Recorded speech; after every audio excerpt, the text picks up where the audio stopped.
त्यो आफ्नो ट्रस्टबाट मेरो आमाको नाउँमा ट्रस्ट छ त्यहाँबाट तर हामीले संकलन रूपमा 11 वर्ष नेपालीकै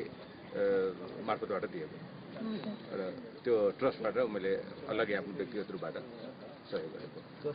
कमिटमेन्ट गरेको मात्रै हजुर त्यहाँ हामीले जुरिकमै त्यो देवी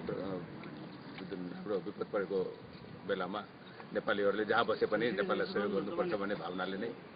यो फन्ड चाहिँ जम्मा गरिएको हो। यसबाट पनि हामी त्यो सहयोग गराउने निर्णय गरेका थियौँ र हामीले गरेको टोटल कमिटमेन्ट चाहिँ 60 लाख हो र अहिले पहिलो चरणमा अहिले 50 लाख रुपियाँ हस्तान्तरण गरेको हजुर जुरिसमा कमिटमेन्ट गरेका छौँ र त्यो पैसा आउने क्रम अझै बाँकी छ। अहिले चाहिँ उपलब्ध भएको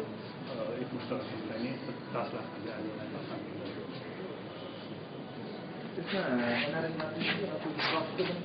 त्यो टोटल चाहिँ संस्थाको तर्फबाट चाहिँ नि टोटल एमाउन्ट चाहिँ गएको हो र टोटल चाहिँ त्यही नै कमिटमेन्टको पैसा हो। त्यो सरकारले बजेट ल्याएर लगानी मन्त्री बाटोबाट नहुने विदेशमा रहेका नेपाली